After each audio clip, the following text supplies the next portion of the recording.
Yang terhormat Ibu Kepala Sekolah SD 1 Kesambi, beliau Ibu Fatimah SPD SD.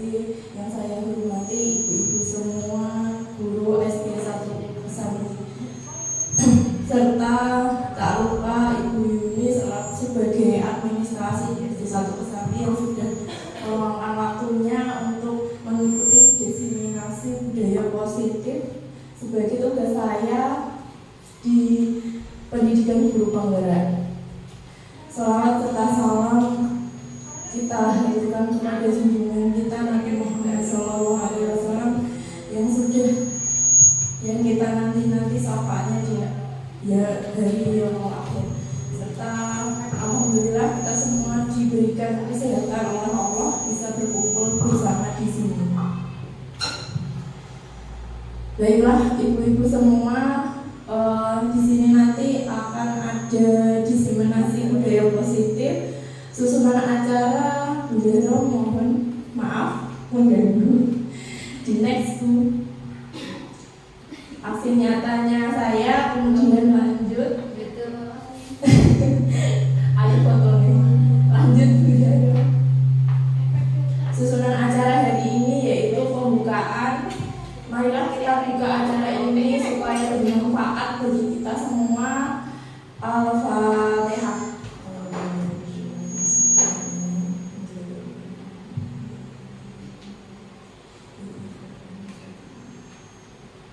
Amin.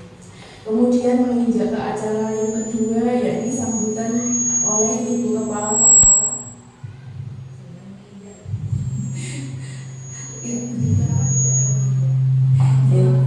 Acara yang kedua yaitu sambutan Kepala Sekolah kepada beliau Ibu SPD SD. Silakan.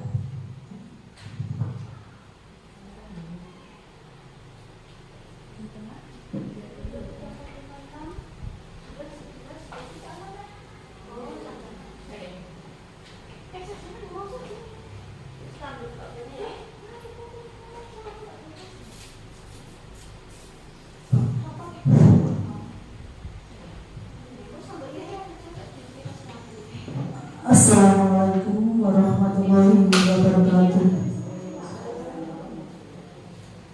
Bismillahirrahmanirrahim. Alhamdulillahirabbil alamin. Wassalatu wassalamu ala asyrofil anbiya'i wal mursalin sayyidina wa maulana Muhammadin wa alihi washabihi ajmain. Rabbi shrah li sadri wa yassir li amri wahlul 'uqdatam min lisani yafqahu qawli. Amma ba'd. Yang kami hormati ibu-ibu SD 1 Kesambi, yang saya hormati Ibu Yuni selaku OPS SD 1 Kesambi. Marilah kita panjatkan puji syukur kehadirat Allah SWT bahwa pagi menjelang siang ini kita bisa berkumpul di ruang kelas 5 untuk mengikuti diseminasi budaya positif yang merupakan tugas dari guru penggerak guru SD kita, Bu Risa, yang sudah melewati beberapa tahap. Marilah kita ucapkan puji syukur kehadirat Allah bahwa pagi ini kita bisa mengikuti dalam keadaan sehat walafiat. Salawat serta salam kita haturkan kepada Nabi Agung, Nabi junjungan kita semua, Nabi Muhammad SAW, yang kita tunggu-tunggu syafaatnya besok di yaumul akhir. Amin. Ibu-ibu, moga Bu Bapak, kali ini Bu Risa akan meminta waktu ibu-ibu semua untuk mengikuti diseminasi budaya positif. Budaya positif di sekolah kita sudah berjalan tinggal kita meningkatkan saja. Yang baik-baik kita tingkatkan, yang kurang baik juga kita tingkatkan. Budaya positif merupakan tujuan pendidikan yang menciptakan pembelajaran bagi anak well-being, yaitu pembelajaran yang menyenangkan. Jadi saat kita mengadakan pembelajaran, hendaknya ciptakan rasa nyaman, rasa senang, dan rasa ingin selalu mengikuti setiap ibu-ibu mengadakan pembelajaran. Jadi selalu buatlah anak itu selalu ingin masuk sekolah. Jadi anak jangan sampai ketika melihat gurunya hatinya sudah ciut, hatinya takut. Itu tolong diusahakan untuk diciptakan pembelajaran yang menyenangkan. Ada 5 prinsip budaya positif di sekolah kita, dan di budaya positif di Indonesia itu ada 5 prinsip, yaitu kenali kemampuan anak. Kemampuan anak itu berbeda-beda, jadi tidak mungkin sama satu kelas itu. Jadi ada yang suka ini, suka itu, pasti berbeda. Nah, kita kenali dulu anak itu dengan cara diskusi, tanya jawab, survei. Dan kita tahu anak ini suka nyanyi, anak ini suka nari, anak ini suka pelajaran. Jadi kalau ada pelajaran menyanyi dia kurang senang, itu kita harap bisa menyesuaikan materinya. Ini sesuai kemampuan anak dengan cara yang menyenangkan. Prinsip yang kedua yaitu mendorong murid untuk terus belajar dengan memberi umpan balik, memberi contoh, memberi semangat, mengeksplorasi dengan misalnya mengadakan dengan media seperti ini. Kita gunakan alat-alat sekolah yang ada dengan video bisa. Jadi kita harus bereksplor supaya anak merasa senang. Yang ketiga, mengembangkan keterampilan dan karakter. Anak punya berbagai keterampilan dan karakter yang berbeda-beda. Begitu juga Bapak Ibu guru, Bapak Ibu-ibu punya karakter yang berbeda-beda. Jadi anak juga begitu. Kita bisa memahami karakter anak itu dengan cara yang baik, sehingga anak merasa nyaman, senang berada di kelas. Prinsip yang keempat yaitu mengaitkan pelajaran dengan kehidupan nyata.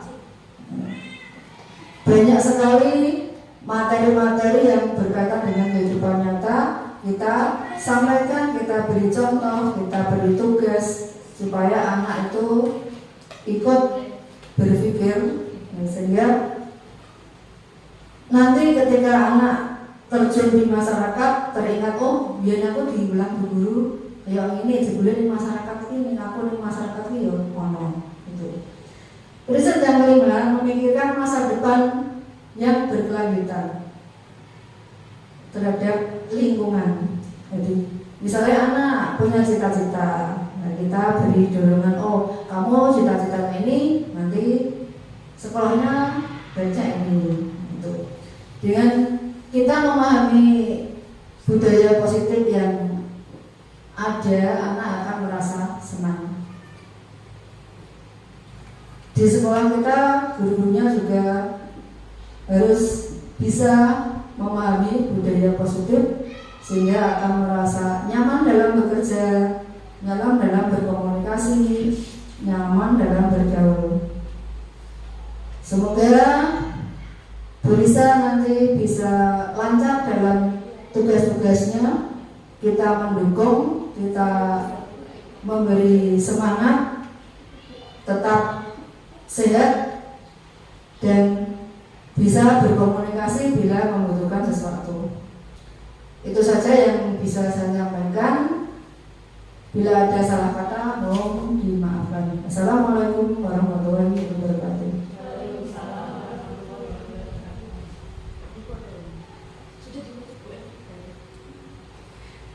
Terima kasih atas sambutan yang disampaikan oleh Ibu Fatimah SPD. Lanjut ke materi yang selanjutnya, yaitu di bagian inti. Sebelumnya. Nah, tadi sebelum.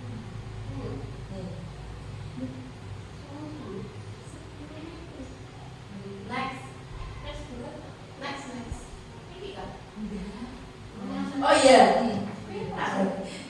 Kita nanti belajarnya itu konsep-konsep kunci dalam budaya positif. Ada 7 part yang akan kita pelajari bersama ke ibu-ibu. Yang pertama yaitu perubahan paradigma belajar, kemudian disiplin positif, motivasi perilaku manusia, kebutuhan dasar manusia, posisi kontrol restitusi, keyakinan kelas, dan terakhir itu segitiga restitusi. Ini materinya sangat banyak sekali. Mohon kerjasama Bapak Ibu semua untuk kita belajar bersama supaya nanti bisa mengimplementasikan kepada anak didik kita semua. Kita bisa menerapkan budaya positif di SD 1 Kesambi. Ngoten nggih? Next. Nah, sebelum kita mulai ke inti materi, yuk kita senyum selama 30 detik. Caranya yaitu kita saling bergandengan. Nah, pas ini. Aja. Nah, Bu Maka nanti bisa bertiga. Nah, bertiga. Biar tidak sepanang duduk terus, bisa berdiri, terus hadapan, saling memandang, senyum selama 30 detik. Monggo ibu-ibu bisa dimulai. 30 detik saja, tidak usah lama-lama. Alhamdulillah ini perempuan semua, jadi tidak akan jadikan 30 detik. Saling memandang. Tidak usah gandengan. Senyum, kelihatan giginya. Gak ada. Senyum, kelihatan giginya. Sudah, kira-kira sudah 30 detik. Monggo. Oh ya, boleh foto dulu.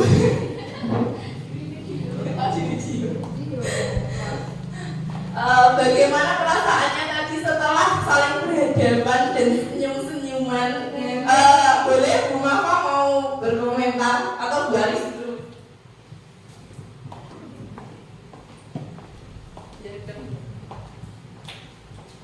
Senyumnya karena apa? Rasanya senang sekali Bu, bahagia. Kalau ada masalah langsung hilang gitu. Senyum sama teman sendiri. Iya. Ya Bu, senyumin aja gitu loh. Langsung. Terima kasih. Jadi Kak, senyum itu intinya kita kan tadi belajarnya banyak, tapi kita baru happy saja. Dengan belajar banyak tapi kita happy, insya Allah materi-materi yang saya sampaikan nanti bisa terserap oleh ibu semua. Harapan saya seperti itu. Next. Di sini tujuan pendidikan menurut Ki Hajar Dewantara yaitu menuntun segala kodrat yang ada pada murid agar mereka dapat mencapai keselamatan dan kebahagiaan yang setinggi-tingginya sebagai manusia maupun sebagai anggota masyarakat.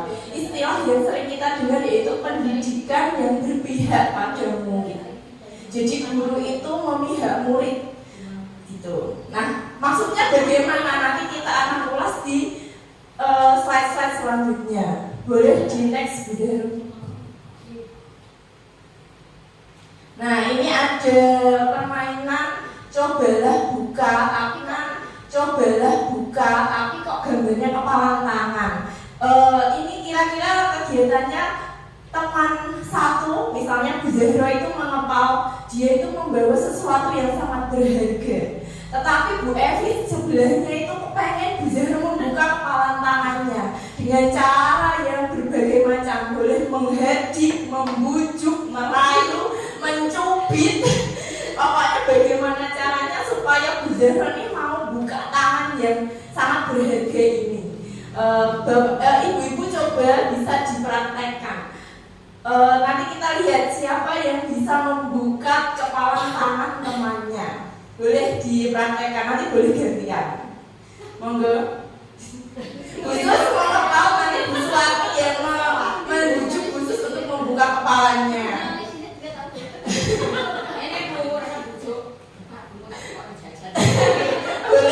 boleh membujuk seperti itu, atau kalau tidak memaksa.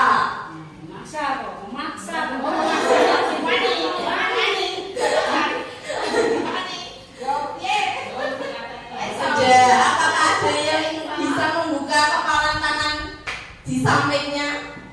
Apakah ada?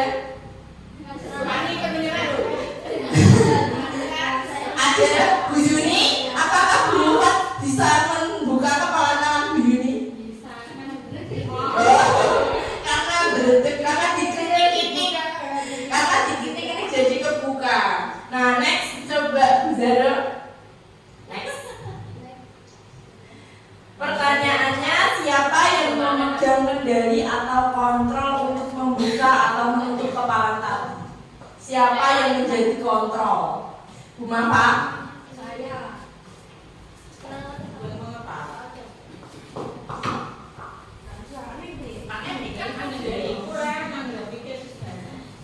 Menurut saya yang mempunyai kendali kontrol untuk membuka dan menutup kepala tangan yaitu diri kita sendiri. Karena diri kita yang punya kontrol atas itu. Terima kasih atas jawaban Bu Mapa. Benar sekali bahwa yang bisa mengontrol kepala tangan itu adalah kita sendiri. Bisa di next dia dong. Nah, penjelasannya yaitu tentu kita sendiri yang memegang kontrol atas kepalan tangan kita. Apakah kita mau membuka atau menutup kepalan tangan kita itu tergantung pada diri kita masing-masing sesuai dengan kebutuhan dasar kita saat ini.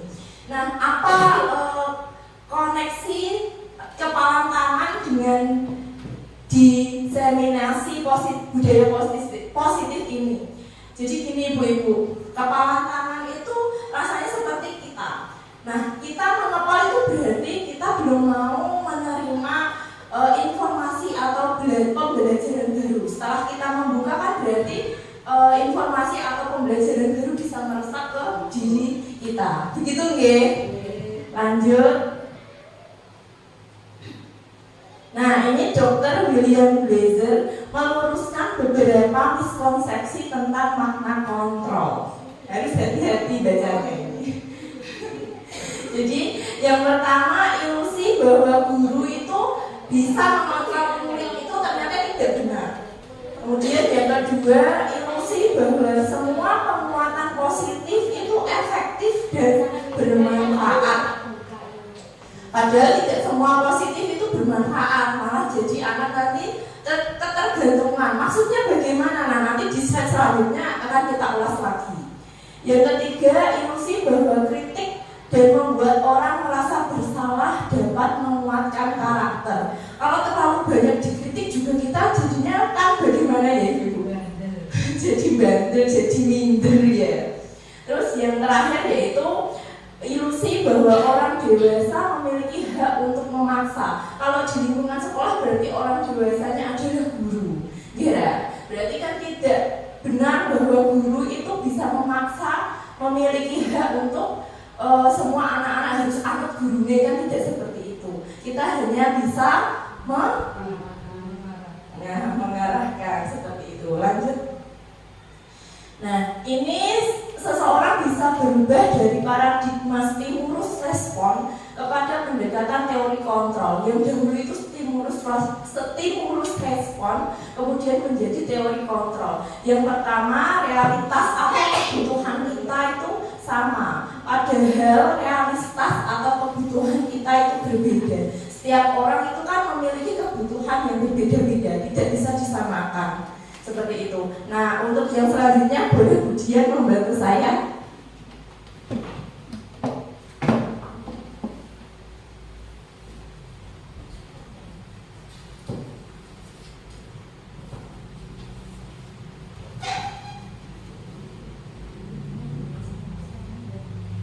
Ya, stimulus respon yaitu berupa realitas atau kebutuhan kita yang sama.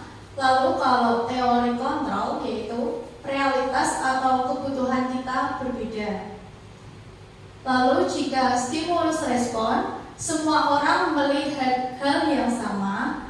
Jika teori kontrol, setiap orang memiliki gambaran yang berbeda.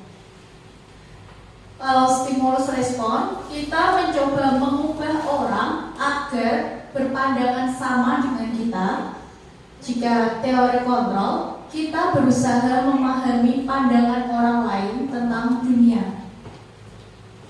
Lalu, stimulus respon, perilaku buruk dilihat sebagai suatu kesalahan. Jika teori kontrol, semua perilaku memiliki tujuan. Stimulus respon, orang lain bisa mengontrol saya. Jika teori kontrol, hanya Anda yang bisa mengontrol diri Anda sendiri. Stimulus respon, saya bisa mengontrol orang lain. Kalau teori kontrol, Anda tidak bisa mengontrol orang lain. Lalu jika stimulus respon, pemaksaan ada pada saat bujukan gagal. Jika teori kontrol, kolaborasi dan konsensus menciptakan pilihan-pilihan baru. Dan yang terakhir untuk stimulus respon, model berpikir menang atau kalah. Jika teori kontrol, model berpikir menang-menang. Terima kasih atas bantuannya Bu Dian membacakan teori-teori stimulus respon menjadi teori kontrol. Selanjutnya Bu Zazro, bagaimana cara menciptakan budaya positif di sekolah? Kira-kira apa nih Bapak Ibu-ibu? Ada bapaknya, ini bapaknya lagi izin sakit. Apa? Kira-kira?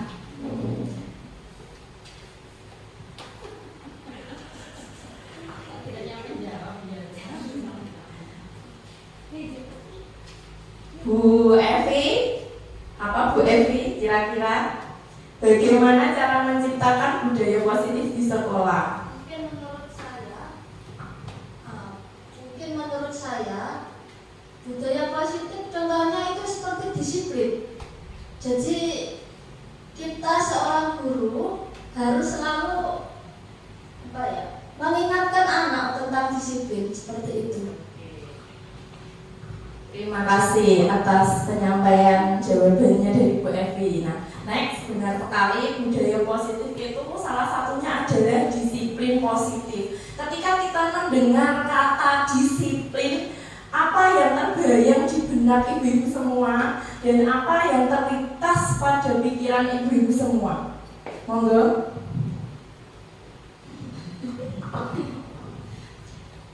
Kalau yang terlintas di pikiran saya, disiplin itu kaku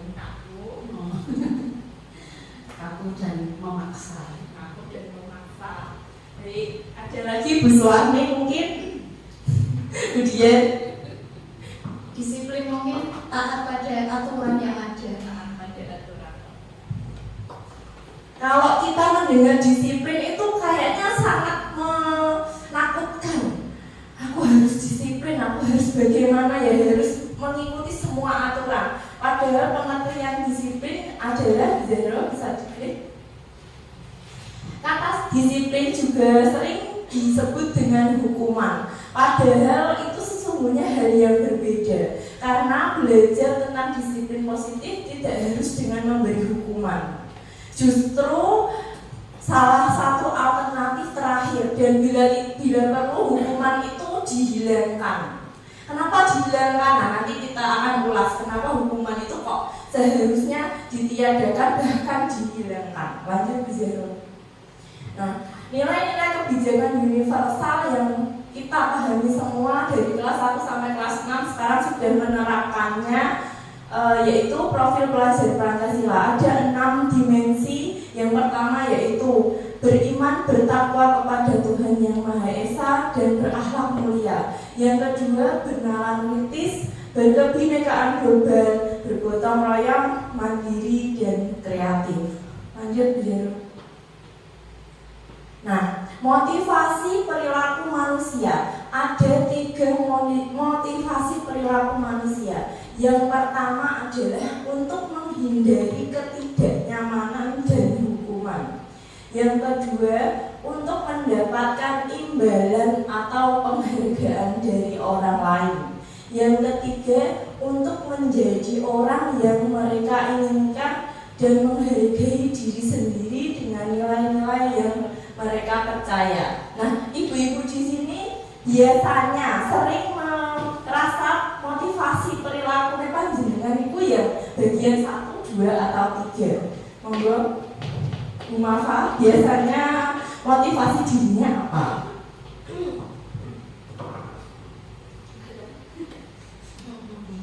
Kadang-kadang saya itu juga 1, 2, 3 tergantung keadaan. Tapi yang lebih sering ya 1 mungkin ya, untuk menghindari ketidaknyamanan atau hukuman. Terima kasih. Jadi lebih seringnya itu untuk menghindari ketidaknyamanan atau hukuman. Biasanya saat pagi hari mungkin ya, karena absen. Takut kalau nanti ditegur atau nanti dipanggil dinas, kenapa ini telat seperti itu. Padahal seharusnya kita itu belajar untuk menjadikan motivasi diri yang terbaik adalah yang ketiga, yaitu untuk menjadi orang yang diinginkan dan menghargai diri sendiri dengan nilai-nilai yang sudah kita percayai, begitu. Nah, ini ada konsekuensi, hukuman dan restitusi. Ada hukuman, konsekuensi dan restitusi itu ada 2 identitas. Yang pertama identitas gagal dan yang kedua identitas sukses. Identitas gagal itu pasti hukuman. Hukuman itu pasti gagal. Kenapa gagal? Karena yang pertama sesuatu yang menyakitkan. Kemudian kalau identitas sukses itu konsekuensi dan restitusi. Kenapa? Karena konsekuensi itu sesuatu harus terjadi dan restitusi itu merupakan pilihan.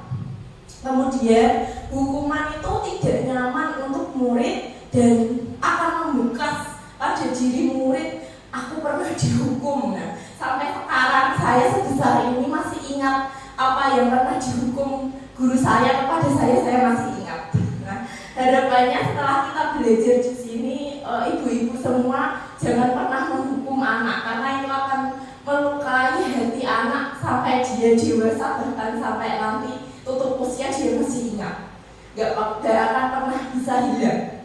Kemudian konsekuensi itu dia memang tidak nyaman, tapi dalam jangka waktu yang pendek. Dia tahu, oh saya melakukan kesalahan, jadi saya harus menerima konsekuensi yang sudah disepakati. Adanya kesepakatan antara guru dan murid itu namanya konsekuensi.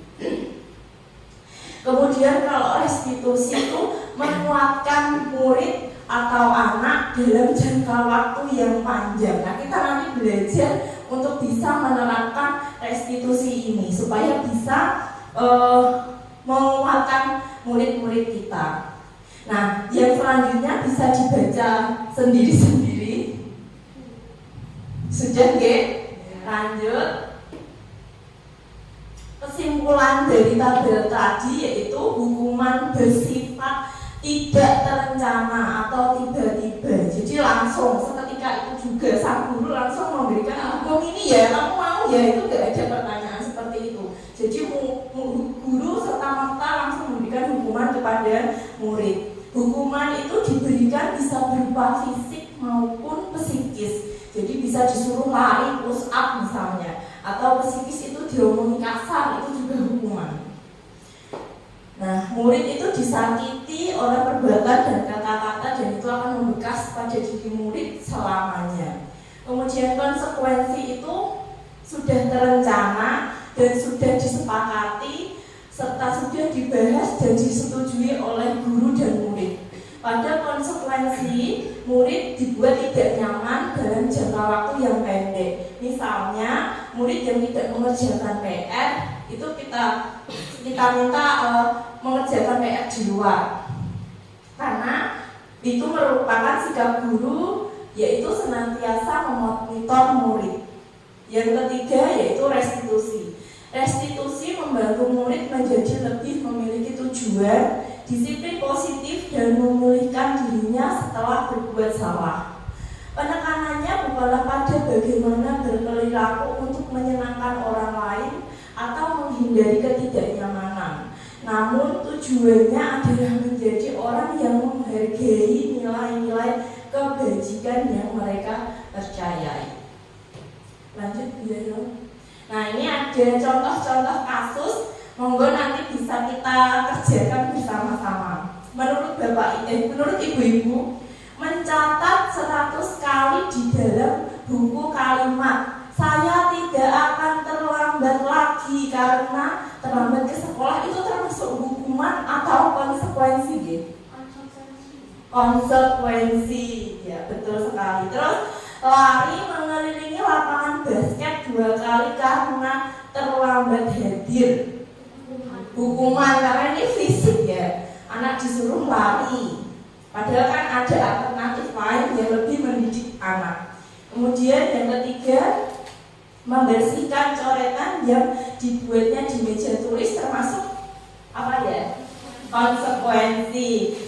Lanjut, murid diminta untuk push up 15 kali karena tidak menggunakan masker ke sekolah.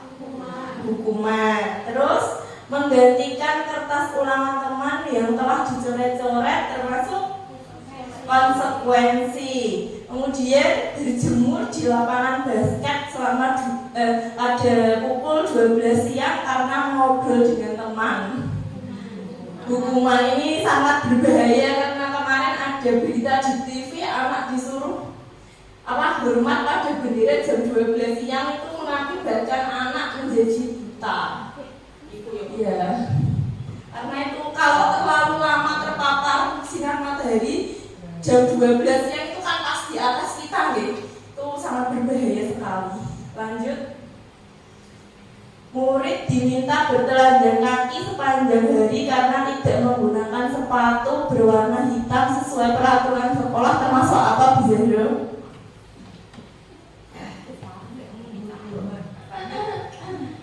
Murid diminta telanjang kaki sepanjang hari karena tidak menggunakan sepatu hitam sesuai peraturan sekolah, menurut saya itu hukuman.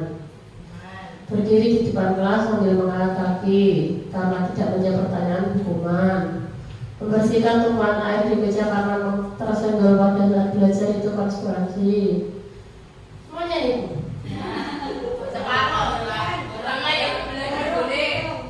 Kehilangan 10 menit jam istirahat untuk mengerjakan tugas karena terlambat datang dan tertinggal pelajaran selama 10 menit. Kehilangan 10 menit. Oh, ya. Dia terlambat. Konsekuensi itu ya. Duduk di bangku di pinggir lapangan pada jam istirahat tidak diizinkan bermain oleh guru piket karena mencederai teman saat bermain di lapangan. Hukuman berarti ini. Ya, itu konsekuensi karena dia hanya duduk di pinggir lapangan. Karena dia kan tidak disuruh ngapa-ngapain. Dia tidak ada kekerasan fisik yang dialami. Oh, berarti dari awal cuma disuruh duduk gitu ya? Nah, dia salah tapi terus sama guru piket disuruh Ya. duduk saja, tidak disuruh lari atau Ya. disuruh Terlambat hadir di pembelajaran daring 15 menit dan diminta untuk tinggal 15 menit sudah kelas usai untuk menambahkan ketertinggalan pembelajaran. Ini termasuk seperti kehilangan 10 menit jam istirahat. Tapi pada kenyataannya kalau seperti ini kan enggak ada. Nggak ada 15 menit terbakar untuk sisa belajar. Iya, nanti dia nggak istirahat gitu. Iya. Ini mungkin untuk yang SMP, SMA kan istirahatnya 30 menit ya. Kalau Enggak, sama 15 menit juga. Mungkin ini pulangnya tidak langsung pulang mungkin untuk mengganti ketertinggalannya. Berarti termasuk konsekuensi juga. Ya, kan konsekuensi karena dia datangnya terlambat kan itu. Lari mengelilingi lapangan basket 2 kali hukuman, membersihkan WC Ya, hukuman. sebentar. Ini lari mengelilingi lapangan basket 2 kali karena terlambat 10 menit untuk pelajaran PJOK. Hati-hati karena dia ini pelajaran PJOK. Jadi tidak usah telan pun kalau PJOK pasti ada larinya. Jadi termasuk apa? Konsekuensi. Ya. Membersihkan WC karena meletakkan pensil ini hukuman. Nah, betul itu hukuman. Oke. Terima kasih atas jawaban-jawaban oleh Bidara. Semakin menambah wawasannya. Boleh?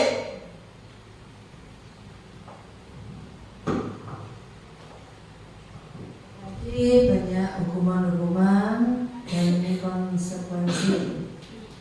Sekarang saya bertanya, bagaimana caranya memberi hukuman pada anak yang baik?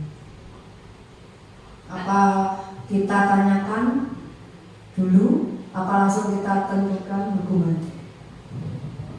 Tadi kan kita sudah bahas nih, hukuman itu kalau bisa malah dihilangkan, misalnya aja diminimalisir. Kita sudah kenal yang namanya konsekuensi. Konsekuensi itu keterlibatan antara si anak dan si pemberi konsekuensi. Jadi antara anak dan guru sudah menentukan kesepakatan bersama. Jadi misalnya dia pas pembelajaran kok ngomong terus, kamu kok kalau pembelajaran ngomong terus, kita enaknya gimana? Apa kamu yang ke depan, guru saya yang ke belakang mendengarkan?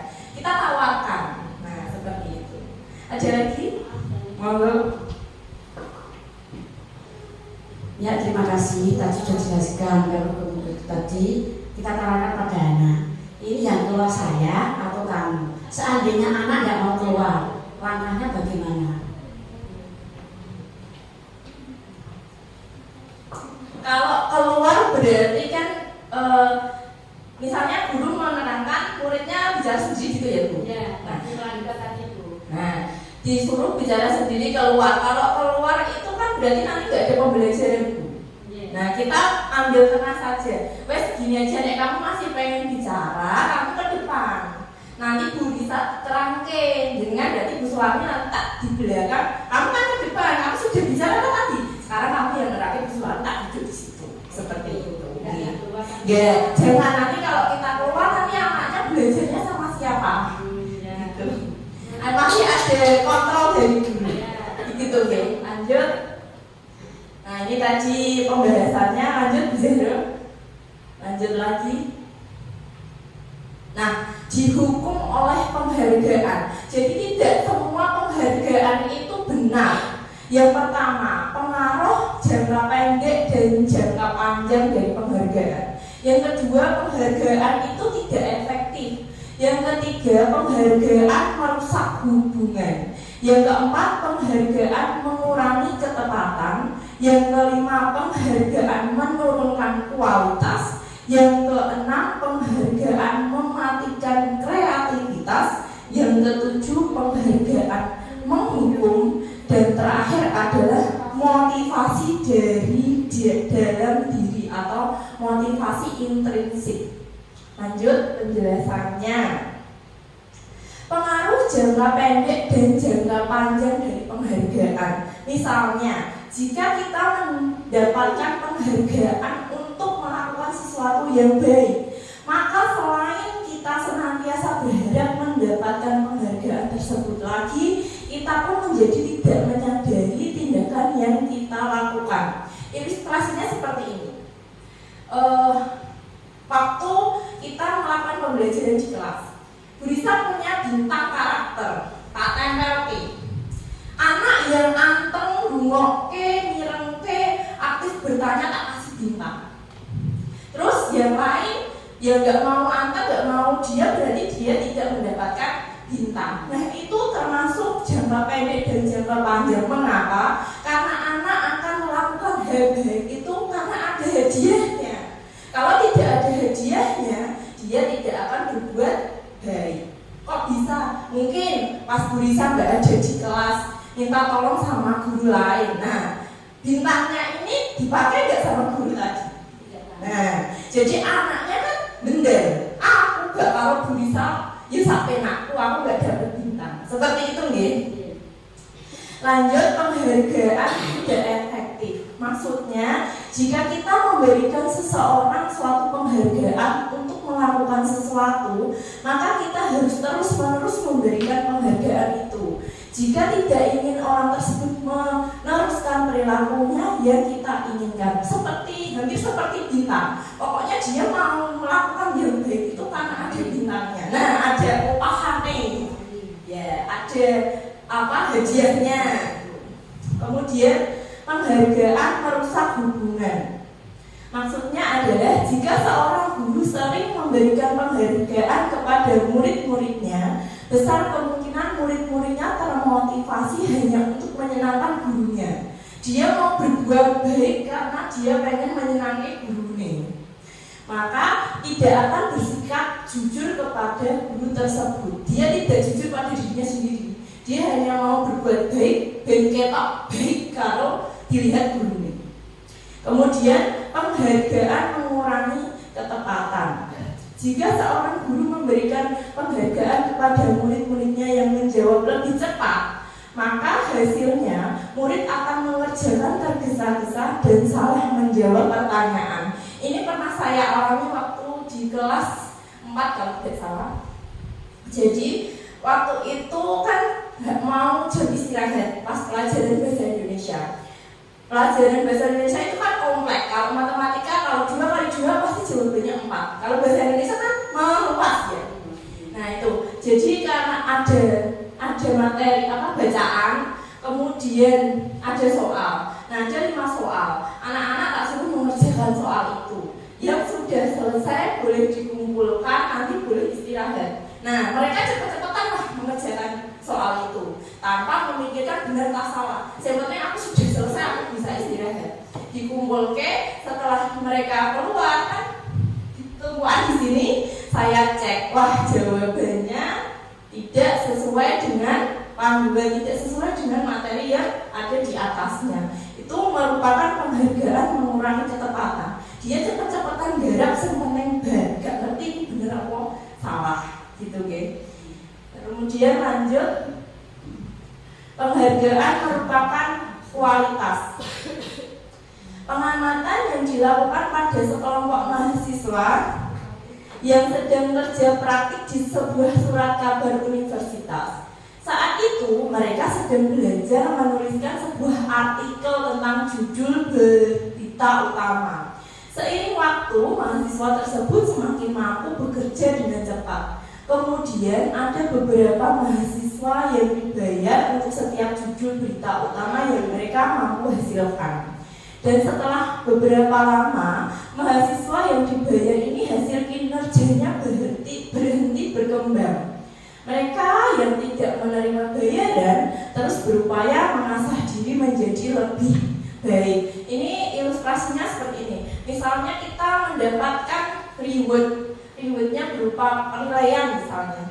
Kita mengerjakannya sudah standar nih. Nah nilainya juga misalnya sudah nilainya 9. Ya wes kita kerja standar aja kan sudah dapat nilai 9. Padahal orang yang tidak ada nilai yang misalnya tidak dinilai, itu dia masih kepengen terus berkreasi, terus berinovasi seperti itu. Kemudian penghargaan mematikan kreativitas. Penelitian menunjukkan bahwa pekerjaan seni atau sebuah penulisan cerita menjadi kurang kreatif bila dijanjikan sebuah hadiah dan penghargaan. Nah ini juga terbukti waktu saya ngajari anak-anak. Kreativitas ini pas waktu pembelajaran bahasa Indonesia juga itu ada tugas membuat puisi, kalau nggak pantun juga. Kalau puisi dan pantun itu kan katanya sedikit tapi syarat dengan makna. Nah, anak-anak mengerjakannya antusias, cepet-cepetan karena nanti kalau sudah selesai bisa pulang.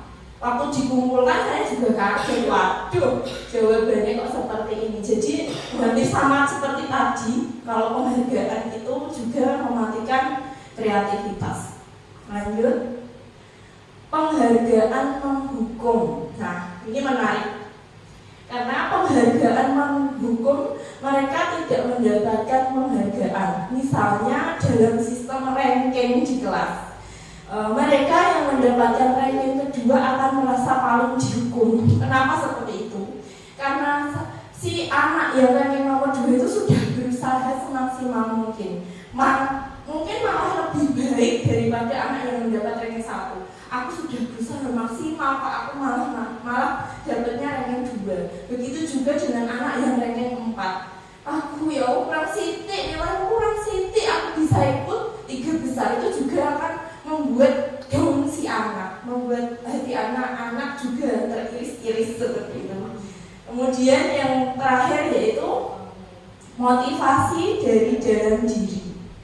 Jika kita memberikan penghargaan kepada seorang anak pada saat dia sedang merasa bangga dengan pencapaiannya sendiri, maka kita akan mengambil kegembiraan yang saat itu sedang dirasakan secara alamiah. Ilustrasinya seperti ini. Kemarin waktu penerimaan rapat kan ada hadiah ya.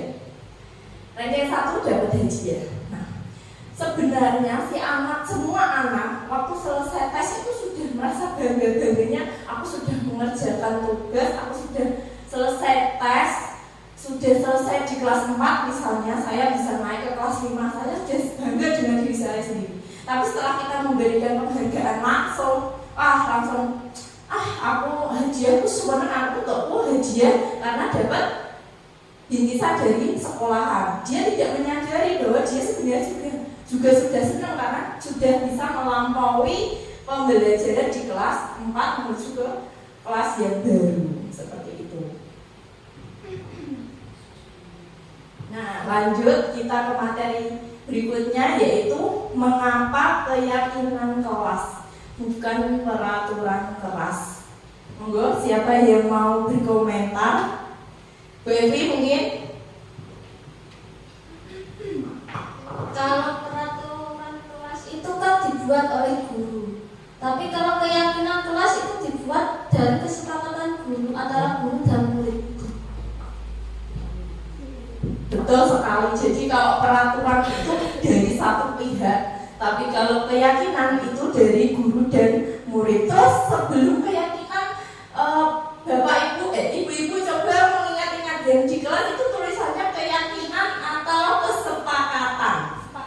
Nah, kesepakatan. Apa bedanya kesepakatan dan keyakinan kelas? Coba. Apa bedanya? Bedanya apa? Tulisannya. Sebentar khusus. Kalau kesepakatan itu dilakukan bersama-sama, kalau keyakinan itu bisa dirinya sendiri. Itu menurut pendapat saya. Jadi kesepakatan itu pembuatannya sama dengan keyakinan. Kesepakatan juga dibuat bersama-sama. Kalau keyakinan juga dibuatnya bersama-sama. Tapi kalau keyakinan itu pengertiannya lebih mendalam. Maksudnya mendalam itu keyakinan itu dibuat, kemudian diyakini dan mau dilaksanakan. Kalau kesepakatan cuma ya wes sepakat, tapi dia nggak yakin mau dikerjakan apa enggak, seperti itu. Dulu waktu saya belum belajar di guru penggerak juga tulisan saya masih kesepakatan. Setelah saya belajar ini terus tak ganti jadi keyakinan. Nanti bisa diganti ibu-ibu semua. Baik, lanjut. Untuk di print lagi kecil terus nanti ditempel. Seperti itu juga tadi saya print lagi terus ditempel. Nah, ini pengertiannya. Kalau keyakinan tadi sudah disebutkan oleh Bu Evi ya, lanjut. Nah, keyakinan kelas atau sekolah itu merupakan nilai-nilai kebijakan universal yang dapat disepakati secara tersirat dan tersurat, lepas dari latar belakang suku, negara, bahasa, dan agama. Keyakinan kelas dibuat secara bersama-sama dengan murid. Tujuannya yaitu menciptakan pembelajaran yang berpusat pada murid, memunculkan keterlibatan murid dalam menentukan kelas yang diimpikan, sehingga murid lebih bertanggung jawab akan keputusan yang mereka buat bersama-sama. Dan yang terakhir adalah menumbuhkan komunikasi efektif antara murid dan guru. Nah, prosedur pembuatan keyakinan kelas atau keyakinan sekolah yang pertama, mempersilahkan warga sekolah atau murid-murid di sekolah untuk bercurah pendapat, saling memberikan pendapat tentang peraturan yang perlu disepakati sekolah atau kelas. Kemudian mencatat semua masukan yang disampaikan oleh murid di papan tulis. Jadi biar tidak lupa ditulis dulu. Kemudian mengganti kalimat-kalimat dalam bentuk yang berbentuk negatif menjadi positif. Kalimat negatif itu misalnya jangan buang sampah sembarangan, itu kan diganti, jangannya dihilangkan. Kalimatnya diganti buanglah sampah pada tempatnya. Nah, nanti kalau ada yang masih menggunakan kalimat negatif bisa diganti ya ibu-ibu. Kemudian yang keempat, mencetak keyakinan kelas dan menyetujuinya dengan menandatangani keyakinan kelas tersebut, termasuk guru dan murid. Kalau di kelas 5 dan kelas 4 dulu itu saya pakai cap jempol, gantinya tanda tangan, sama saja ininya. Nah itu seperti yang tertera di tembok sudah saya print besar, terus ada tanda tangannya setiap murid. Jadi dia tidak hanya melihat tapi menyetujui dan merasa aku yang juga loh. Jadi aku juga harus meyakini dan melaksanakan keyakinan yang sudah dibuat. Yang terakhir, keyakinan kelas ditempelkan di dinding kelas di tempat yang mudah dilihat oleh semua murid. Seperti itu. Lanjut. Nah ini gambar keyakinan kelas. Ini kelihatan sekali tempelannya. Dulu salah saya, terus ini sudah tak ganti. Lanjut. Nah, kebutuhan dasar manusia itu ada 5 menurut Dr. William Glaser dalam Choice Theory. Yang pertama yaitu bertahan hidup, kasih sayang dan rasa diterima, kebebasan, kesenangan, dan penguasaan. Nah, ini ada contoh kasus. Contoh kasusnya yaitu Dinda, seorang anak kelas 3 SD. Begitu tiba di rumah sepulang dari sekolah, dia menangis dan mengadu pada ibunya bahwa dia dibenci oleh Ibu Rani, gurunya. Menurut ibu-ibu, kebutuhan apa yang berusaha dipenuhi oleh Dinda? Jika jawabannya seperti ini, jawaban yang pertama, si Dinda bilang, ibu guru bilang aku tidak boleh bersenandung sewaktu mengerjakan tugas. Katanya kelas harus tenang, tidak ada suara, kan gak seru jadinya. Nah itu kira-kira kebutuhan apa? Kebutuhan apa? Kesenangan. Nanti kita cek lagi. Yang kedua, ibu guru tidak menyapaku hari ini, padahal aku pakai jepit rambut baru. Nah, kasih sayang, perhatian. Kemudian aku bosan, masa belajarnya cuma gitu-gitu aja, dengerin guru aja. Itu berarti apa? Jenuh kebebasan. Terus aku sebel, gambarku tidak rapi, malah ibu guru nunjukkan ke teman-temanku di depan kelas.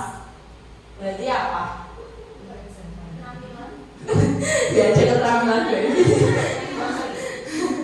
Coba kita next video, kita lihat jawabannya. Penguasaan, karena dia dipermalukan di depan teman-temannya, itu juga akan membuat si anak menjadi tidak pede, minder, jadi malu gitu. Kalau bisa itu kita rem, jadi guru ya memang harus hati-hati. Lanjut. Nah, ini ada 5 posisi kontrol guru. Yang pertama itu penghukum, sukanya hukum. Yang kedua, pembuat merasa bersalah. Yang ketiga, teman. Yang keempat, pemantau. Dan yang terakhir adalah manajer. Nah, ini ada contoh video posisi kontrol guru. Ada ilustrasinya, monggo bisa disaksikan bersama.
Posisi menghukum biasanya berbicara dengan nada tinggi, menghardik, menunjuk-nunjuk, menyakiti, dan menyindir. Hukuman bisa berupa fisik maupun psikis. Ibu dan bapak guru hebat. Dampak yang terjadi pada murid ketika guru berada pada posisi penghukum adalah murid cenderung akan memberontak, bahkan menyimpan dendam.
akrab, cenderung bersenda gurau untuk menjaga suasana tetap santai. Murid akan merasa senang, aman, dan akrab dengan guru. Identitas yang tercipta adalah identitas sukses atau berhasil. Namun, perlu diingat, karena ini masih dorongan eksternal, maka ada faktor ketergantungan dari murid kepada orang tertentu. Di sini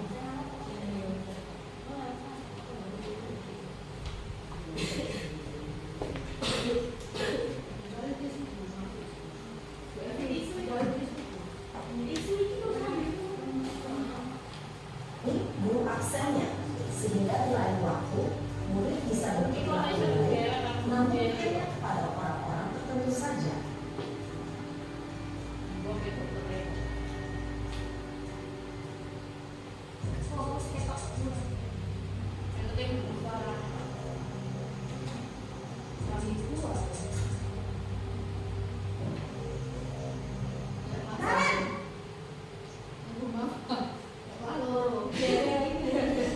Selamat pagi, Bu.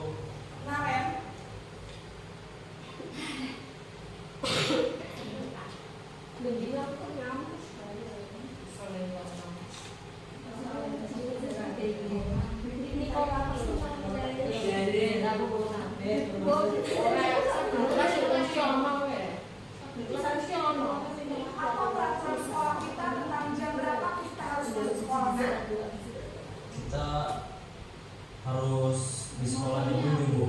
Iya betul. Sekarang sudah jam 7. Kalian sudah tahu konsekuensinya jika terlambat hari. Paham, Bu? Saya harus tidak puas pas jam istirahat selama 20 menit. Iya benar. Konsekuensinya demikian. Jadi nanti jam 9 pas istirahat harus tinggal di kelas. Jangan bolos sekolah. Dan tinggal sendiri ya. Posisi pengantuk adalah kerja seperti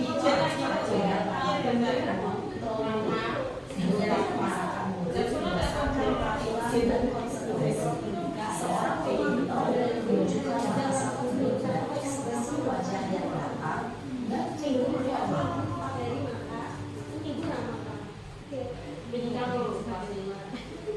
Kita lanjut saja karena gangguan teknis. Oh no. Coba kurang sedikit saja itu tadi posisi guru sebagai manajer. Nah ini yang perlu kita contoh sebenarnya, manajer. Ada lagi yang mungkin perlu dilakukan, Ren? Agar tidak terlambat jauh lagi.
Bersedia, Bu?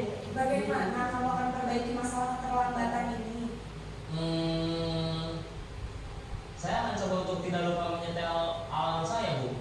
Baik, kalau kalian lupa menyetel alarm di rumah, ada orang yang kira-kira bisa bantu mengingatkan tidak?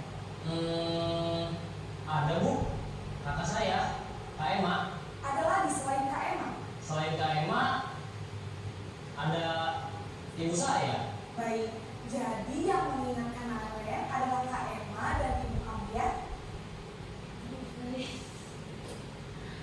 Kira-kira akan mulai setel alarm kapan nih Naren?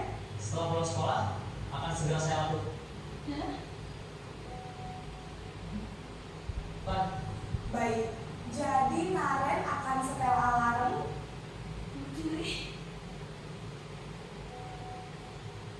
untuk bangun besok pagi dan akan diingatkan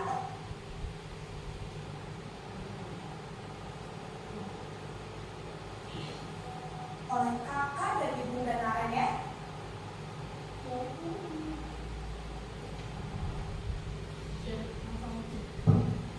Nah itu tadi posisi kontrol manager yang kita belajar bersama bisa menjadi kontrol sebagai manager. Lanjut Zero. Terima kasih untuk kerjasama. Nah dari pertanyaan-pertanyaan di sini siapa yang mengatakan? Maksudnya posisi kontrol mana? Saya kecewa sekali dengan kamu. Itu berarti si siapa? Saya kecewa sekali pada kamu. Ya, gurunya kan ada posisi 5 kontrol guru tadi. Ada manajer, ada sebagai teman, ada penghukum, kemudian ada apa lagi tadi? Kecewa. Berarti ikutnya penghukum, betul. Kemudian kamu tidak pernah benar melakukannya. Nyalakan berarti penghukum juga. Ayolah lakukan demi ibu. Berarti teman. Tadi ingatnya sayang ya. Ya. Kemudian apakah kamu mau mendapatkan stiker bintang hari ini? Nah, terus selanjutnya bagaimana kamu bisa menyelesaikan masalah hari ini? Nah, kemudian kalau kamu selalu yang paling terakhir. Nah, kita cek jawaban kita. Monggo Bu Zeno. Saya kecewa, membuat merasa bersalah. Si anak merasa kecil karena dia merasa yang paling salah. Kamu tidak pernah benar penghukum, betul ya? Ayolah lakukan demi ibu, teman, betul. Kemudian apakah kamu mau mendapat stiker bintang hari ini? Itu memantau. Kemudian bagaimana kamu bisa menyelesaikan masalah ini, manajer? Jadi kita menawarkan pada anak biar anak sendiri yang mencari solusi atas masalah yang dia perbuat. Terus kamu selalu yang paling terakhir itu menghukum. Lanjut Zeno. Posisi kontrol mana yang paling ideal menurut ibu-ibu semua? Manajer. Kemudian posisi kontrol mana yang menunjang motivasi intrinsik murid? Manajer juga. Jadi kita saling belajar bersama-sama untuk menjadi posisi kontrol terbaik, yaitu menjadi manajer dalam pembelajaran. Lanjut. Guru hendaknya menggunakan posisi kontrol manajer, benar sekali, karena pada posisi ini mengacu pada restitusi yang mendorong murid untuk menjadi manajer bagi dirinya sendiri sehingga tercipta identitas positif berdasarkan motivasi intrinsiknya dari dalam diri murid sendiri, tidak ada paksaan. Lanjut biar. Nah, materi terakhir yaitu segitiga restitusi. Segitiga restitusi merupakan guru yang berperan sebagai manajer. Guru menerapkan segitiga restitusi dalam menyelesaikan masalah melalui 3 tahap dengan tujuan mengarahkan murid menjadi pribadi yang mandiri dan bertanggung jawab. 3 tahap itu yaitu yang pertama menstabilkan identitas. Kalimat kunci dari menstabilkan identitas adalah setiap orang pasti pernah melakukan kesalahan. Guru juga pernah melakukan kesalahan. Di sini kita tidak mencari salah dan benar. Yuk kita sama-sama mencari solusi supaya tidak terjadi kesalahan berulang. Kemudian validasi tindakan yang salah. Validasi tindakan yang salah, kata kuncinya yaitu kamu tentu punya alasan kenapa kamu terlambat berangkat sekolah misalnya. Kemudian menanyakan keyakinan, kata kuncinya yaitu keyakinan kelas apa yang telah kita sepakati. Menurut kamu keyakinan kelas mana yang belum kamu jalankan? Misalnya tadi contohnya yaitu datang terlambat, yaitu kurang disiplin. Lanjut. Ini ada video tapi nanti pasti muser-muser. Lanjut saja Bizarro. Lanjut lagi Bizarro. Kok gak ketok? Sinyalnya ini. Hal yang perlu diperhatikan, penuh sinyalnya. Nah, Bu Mafa, wifi-nya kenapa dimatikan?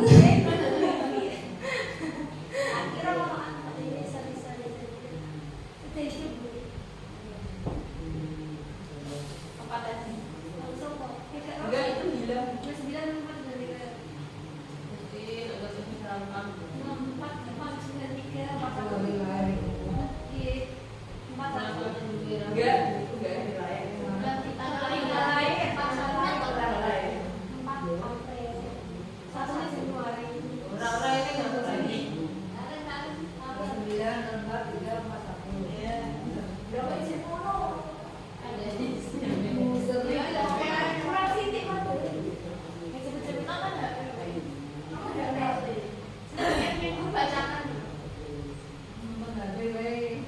Oh ya, boleh. Maaf karena terkendala karena terkendala gangguan sinyal, jadi bisa lihat HP masing-masing ibu-ibu. Hal-hal yang perlu diperhatikan dalam segitiga restitusi yaitu perilaku yang perlu dikaitkan dengan nilai-nilai atau keyakinan-keyakinan yang telah disepakati atau dituju.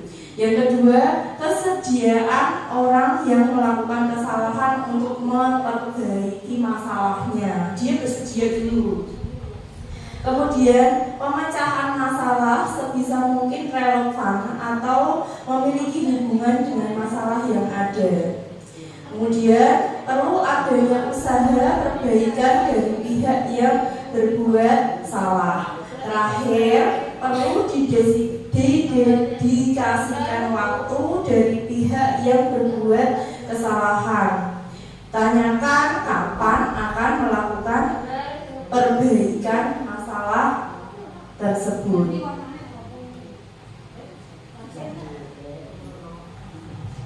Nah, restitusi kita penerapan segitiga restitusi itu tidak bisa sekali langsung jadi.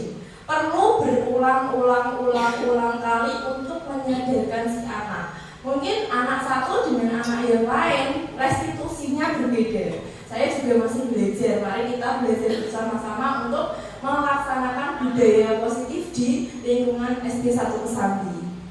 Dengan memahami, lanjut saja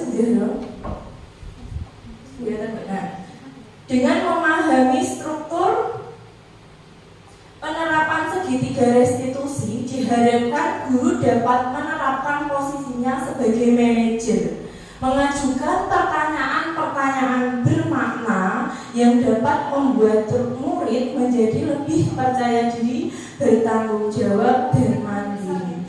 Kunci dari segitiga restitusi adalah anak mencari atau memberikan alternatif cara menyelesaikan masalah. Guru hanya mendengar terus menambahkan jika ada yang kurang. Tadi ilustrasi tadi kan begitu ya. Jadi anak, kamu harusnya kan setel alarm. Nah, guru tidak bilang seperti itu, tapi anak langsung bicara sendiri. Harusnya saya menyetel alarm. Kemudian Kemudian apalagi jika alatnya tidak hidup, ada yang membantu membangunkan tidak, ada kakak, ada lagi enggak, ibu. Nah, guru menggali bagaimana caranya murid menyelesaikan masalahnya. Jadi guru tidak memberikan langsung kamu harus seperti ini, gitu nggih? Nah, tentunya, kan mau jawab ya? Nggih. Nek ditakoni penunang